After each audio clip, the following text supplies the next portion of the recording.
ఈ నెలలోనే ఆగస్టు 14వ తారీఖున అనకాపల్లిలో గోదావరి జలాల్ని స్వాగతం పలుకుతుంది. విశాఖపట్నం జిల్లాకు నీళ్లు ఇస్తాం.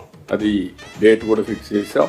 స్వాతంత్ర దిన వేడుకల కంటే ముందు 2026 ఆగస్టు 14వ తారీఖున నీళ్లు రిలీజ్ చేసే కార్యక్రమం పెట్టుకున్నాం. దీని ప్రకారం అధికార యంత్రాంగానికి ఆదేశాలు ఇచ్చాను. వాటర్ రిలీజ్ చేస్తే నేను అక్కడికి స్వాగతం పలుకుతాను. గోదావరికి ఎప్పుడు నేను అఖండ హారతి ఇస్తున్నా, అదే మరి కృష్ణాకి ఎప్పటికప్పుడు పవిత్ర హారతి ఇస్తున్నాం.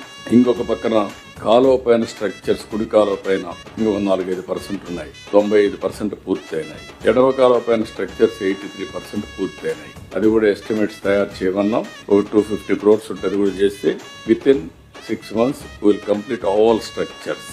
లెఫ్ట్ రైట్ ఇరిగేషన్ టన్నల్ 100% పూర్తయింది. మీరే చూసుంటారు, టన్నల్ చాలా బాగా వచ్చాయి. పనులన్నీ పూర్తయినాయి. ఇంకొక పక్క నేను ముందే చెప్పాను, ఈసీఆర్ఎఫ్ డ్యామ్ గ్యాప్ 1 48%, 2 30% పూర్తయినాయి. 3 కాంక్రీట్ డ్యామ్లన్నీ కూడా 100% పూర్తయినాయి.